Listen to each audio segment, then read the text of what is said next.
Welcome back to my new blog. आज है Wednesday. कुछ ब्लॉग में कुछ खास तो है नहीं। अभी बज रहे हैं रात के 8:21 और ब्लॉग इस समय इसलिए स्टार्ट हो रहा है क्योंकि आज मैंने सुबह से कुछ खास किया नहीं। मैं मूवी देखने गया अल्फ़ा, जो कि बहुत अच्छी थी नहीं, थोड़ी सी बोरिंग मूवी थी। उसके अलावा बेस्ट पार्ट ये है कि अभी तक मैंने किसी को बताया नहीं, जो मेरी सबसे बड़ी वाली बहन है उसकी इंगेजमेंट हो चुकी है और उसकी शादी अब होने वाली है बहुत रिसेंटली। तो हम लोग बस उसी के लिए वेन्यू देखने आए हैं कुछ। तो वेन्यू का आज खाली बातचीत करने आए हैं। मम्मी पापा जा चुके हैं आगे और बस मैं चाह रहा हूँ, मैं कहा कि स्टार्ट कर लें। सुबह से कुछ व्लॉग तो किया नहीं है, तो यही दिखा देता हूँ कुछ अच्छा। बाकी चश्मे की भीड़ कर ज़्यादा अच्छा दिखता हूँ, ऐसा लगता है मुझे। मेरे हिसाब से बाहर का ज़्यादा बेस्ट है, क्योंकि बाहर जब शादी होगी अगर, तो वहाँ पर बॉनफायर और सब कुछ लगा रहेगा, तो थोड़ा सा क्लासिक और अच्छा दिखेगा। Good morning, welcome to my new blog.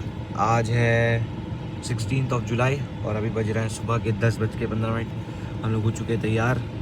आज का मेरा आउटफिट है ये टी शर्ट जो मम्मी लेके आई थी, ये पैंट जो मैं पापा की पहना हूँ, और जूते भी मैं पापा के ही पहना हूँ। मैं खुद से कुछ ले नहीं पाता हूँ कपड़े, क्योंकि मुझको आता नहीं है। मेरी चॉइस बहुत ख़राब है कपड़े वपड़ों के मामले में।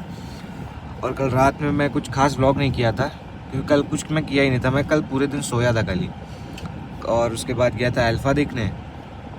फिर अल्फ़ा देख के जब मैं आया था तो मैं वो लॉन देखने गया था। उसके बाद मैं लॉन के बारे में कुछ डाल नहीं सकता इसलिए, क्योंकि फिर वो बहुत सारे मेरे घर के लोग देखते हैं व्लॉग, तो वो मज़ा ख़त्म हो जाएगा।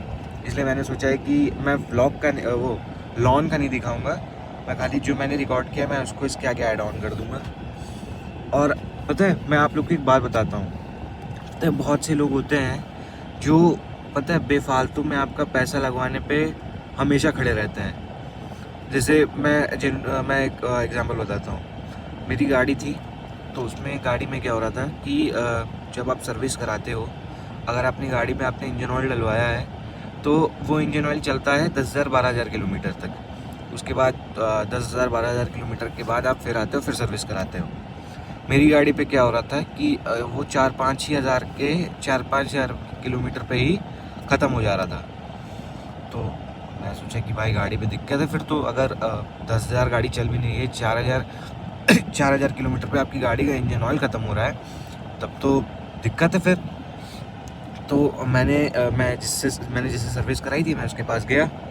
उसने गाड़ी चलाई। उसने कहा कि भैया आपका क्लच ख़राब है, आपका इंजन ख़राब है, ये ख़राब है, वो ख़राब है। मैंने कहा ठीक है भाई, एक एस्टिमेट बता दो, मैं फिर कराता हूँ इसको। भाई ने मेरा एस्टिमेट बना के दिया 1 लाख रुपए का, खाली सामान जो उसको चाहिए, और 10,000 रुपये उसकी लेबर। तो मैंने क्या किया कि मैंने उसी दिन उसको 10,000 रुपये दे दिए।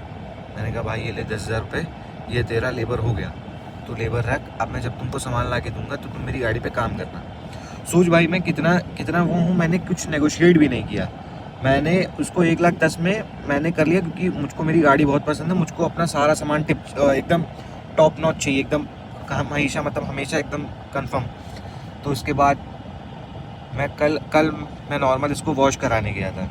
मैं वॉश कराने गया तो वहाँ पर मेरा दोस्त मिल गया पुराना, जयपुरिया में मैं और वो साथ में थे। तो उसने कहा कि भाई तुम्हारी गाड़ी तो वेल मेंटेन्ड है, खाली बाहर से थोड़े डैमेजेस हैं। तो मैंने कहा हाँ भाई वो है। तो मैंने ऐसे ही उससे कहा भाई चला के देखो मेरी गाड़ी में कोई दिक्कत है क्या। तो वो उसने वॉश कराई, वो गाड़ी ले गया चलाने। तो उसने कहा क्यों तुमको दिक्कत लग रही है। मैंने कहा भाई मुझको दिक्कत नहीं लग रही है ऐसा। तो उसने 1 लाख रुपये का एस्टिमेट बना के दिया। उसने कहा क्लच ख़राब है और इंजन में कोई प्रॉब्लम आ रही है। भाई उसने गाड़ी चलाई, ठीक है। गाड़ी चलाने के बाद उसने पूरी गाड़ी खींच के, जितनी आप चला सकते हो हर एक गियर पे, उसने उसको पूरी चलाई 150-160। और ही टोल्ड मी कि उसने बोला मुझको कि भाई अगर ये बताओ, अगर आपकी क्लच ख़राब है तो फिर आपकी गाड़ी इतना पिकअप कैसे ले रही है। तो मैं एकदम शांत, मैंने कहा भाई मुझे पता नहीं। और कहा कि भाई अगर क्लच ख़राब होगा तो आपका क्लच भी बहुत टाइट होगा, और वो मेरा क्लच भी बहुत लूज़ है, सब कुछ नॉर्मल है। और फिर मैंने कहा भाई चला के देख। उसने कहा भाई टाइम पे अगर आप किसी पे भरोसा कर रहे हो ना, तो बिल्कुल मत करो भरोसा, क्योंकि आज का ज़माना है ही नहीं भरोसा करने का। जहाँ आपने भरोसा किया ना, इंसान आप ही की काट देता है। समझो, मैं उसको 10,000 रुपये दे के आया और मैं उससे वापस भी नहीं मांगूंगा। मैं वापस कैसे मांग लूँ? मैं किस मुँह से उससे वापस मांग लूँ कि भाई तू ज़रा पैसा दे दे। क्योंकि भाई मांगने को मैं मांग लूँ, मुझको कोई दिक्कत नहीं, मेरे पास फ्री में थोड़ी आ रहा है, लेकिन फिर भी भाई अगले को भी सोचना चाहिए कि मैं जब भी आता हूँ, मैं कुछ नहीं तो 10-15 हज़ार रुपये का काम मैं कराता हूँ। सर्विस आप नॉर्मल सर्विस भी कराते हो ना, तो 15-16 हज़ार के नीचे किसी भी गाड़ी की सर्विस नहीं होती है। और उसके बावजूद भी मैं दिखाता हूँ कितना काम मैंने कराया अपनी गाड़ी पे। रुको, ये स्टीयरिंग मैंने डुअल टोन कराई, ठीक है। ये पूरी रूफ एल्कंटारा फिनिश मैंने कराई है, ठीक है। इसके अंदर मैंने JBL के सबवूफर वो छोटे वाले ट्विटर लगाए। ये सीट मैंने अल्कंटारा फिनिश पे पूरी करवाई है, आगे से पीछे तक सारी सीट कराई।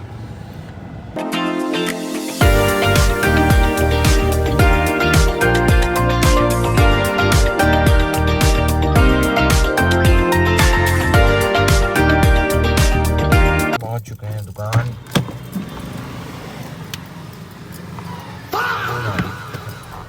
खुल ही नहीं रही है।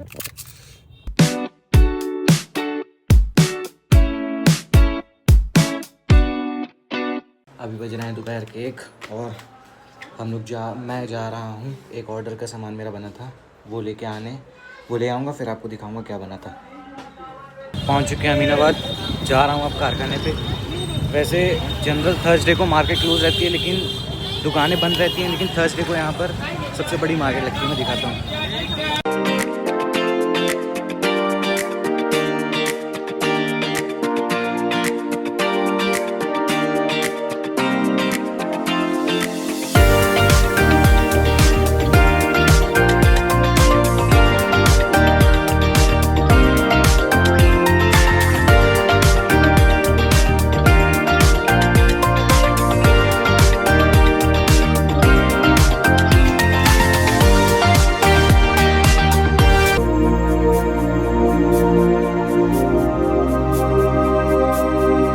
अभी बज रहे हैं रात के 9:30 और दुकान हमारी बंद हो चुकी है और अब निकल रहे घर के लिए।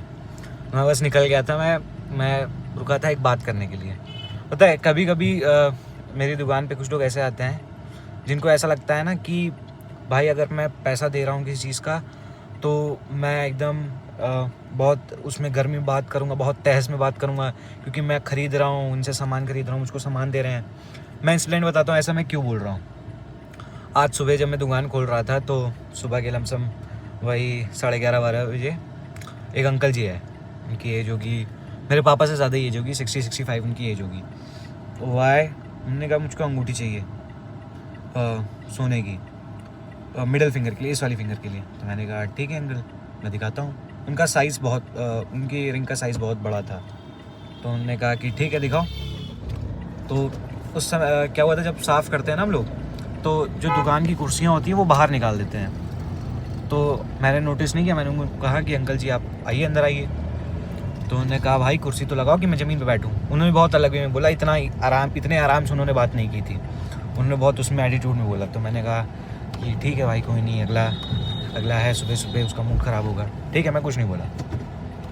फिर क्या हुआ, मैंने कुर्सी लगाई, वो अंदर आए, मैं उनको रिंग दिखाने लगे। उन्होंने कहा आज का भाव क्या है। भाई 11 बजे भाव कभी नहीं आता है, मैं सबको बता रहा हूँ, जितने भी अपने दुकानदार भाई हैं जो जिनका ज्वेलरी का बिज़नेस है या जितने भी हैं, 11 बजे भाव कभी नहीं आता, 12 बजे से भाव आता है। हर सिल्वर गोल्ड 18, 22, 24 हर सब कुछ 12 बजे आता है। तो मैंने कहा ठीक है, मैं कल का भाव बताया 1,12,000, मैंने ऐसे ही बताया 1,12,000 कल या परसों का भाव था। तो मुझसे उन्होंने क्या बोला, उन्होंने कहा कि देखो बेटा अंगूठी तो मैं ले लूँ, उन्होंने बहुत उसमें बोला कि देख अंगूठी मुझको, मैंने कहा अंगूठी देखिए, तो कहे इसमें पसंद तो आए। उन्होंने बोला कि मेरे साइज़ में तो आए। मैंने कहा कि आप रिंग पसंद करो, साइज़ का आपके मैं करा दूंगा अभी तुरंत। तो उन्होंने कहा नहीं, मैं ना ही आधा घंटा रुक सकता हूँ, ना ही 10 घंटे रुक सकता हूँ, ना ही 15 मिनट रुक सकता हूँ, मैं तुरंत दूंगा आपको, तुरंत पैसा दूंगा, तुरंत चला जाऊँगा। ये जो पैसा शब्द है ना भाई, इसने मुझको एकदम अंदर तक वो कर दिया कि भाई मैं तुरंत मेरे दिमाग में आया कि इसको ऐसा लग रहा है कि ये पैसा दे रहा है तो मुझको दबा देगा। तो जब उन्होंने इतना बोला ना कि मैं पैसा दूंगा तुरंत लेके चला जाऊंगा, तो मैं उनसे इतना बोला कि अंकल इतनी तुरंत का तो काम नहीं होता है, जल्दी का काम होता है शैतान का, तो इतनी जल्दी में काम मैं नहीं करता हूँ और ना मैं ही कर पाऊँगा। तो उन्होंने कहा कि ठीक है, आपके पास साइज़ नहीं, उनका साइज़ बहुत बड़ा था भाई, किसी के पास नहीं होगा, आप जितने भी दुकानदार भाई हैं उनको कराना पड़ता, मैं सही बता रहा हूँ। उनका बहुत मोटा साइज़ था, 2 उंगली भर की उनकी 1 उंगली का साइज़ था। अब आप सोच लो कितना मोटी थी उनकी उंगली। तो मैंने कुछ नहीं बोला, मैंने कहा भाई ठीक है कर लें तो जिसको जैसा करना है। फिर जब वो जाने लगे तो उन्होंने कहा ठीक मैं बगल से ले लूँगा। मैंने कहा ठीक है अंकल आप बगल से ले लो, मैं नहीं दे पाऊँगा। और जब उसको ऐसा लग रहा था ना कि मैं ये बात क्यों बता रहा हूँ, उसको ऐसा लग रहा था कि भाई अगर वो पैसा दे रहा तो मुझको दबा ले जाएगा, कि उसको लग रहा था कि मैं उनके आगे पीछे कर लूँगा कि नहीं अंकल जी आप ले लो, नहीं अंकल जी आप ले लो। मैंने कहा मैं जब वो जा रहे थे मैंने कहा इतना, मैंने उनसे इतना कहा कि अंकल अगर आपको ऐसा लग रहा है ना कि आप पैसा दे रहे हो तो बहुत जल्दी जल्दी कहाँ होगा कुछ भी, या गर्जू बन के मैं बेचने लगूंगा, तो मैंने कहा हमारे यहाँ वो सिस्टम नहीं है। हमने कहा मैं उनसे ऐसा बोला, वो बहुत ऐसे बोले थे कि नहीं मैं बगल से ले लूँगा, यहाँ से ले लूँगा, वहाँ से ले लूँगा, क्योंकि बगल में भी मेरी एक शॉप है। मैंने कहा मैं यहाँ से ले लूँगा, वहाँ से ले लूँगा। मैंने कहा अंकल आप ले लो। मैंने कहा हमारे पास इतनी जल्दी का काम नहीं होता है, लोहा लंगर नहीं बेच रहे हैं, सोना बेच रहे हैं, रखा रखा मेरा जंग नहीं खा जाएगा। हर दिन भाव बढ़ता है, आप नहीं खरीदोगे कोई और खरीदेगा, वो भी 2 गुने में। भाव बढ़ेगा तो अगला बिल्कुल खरीदेगा भाई।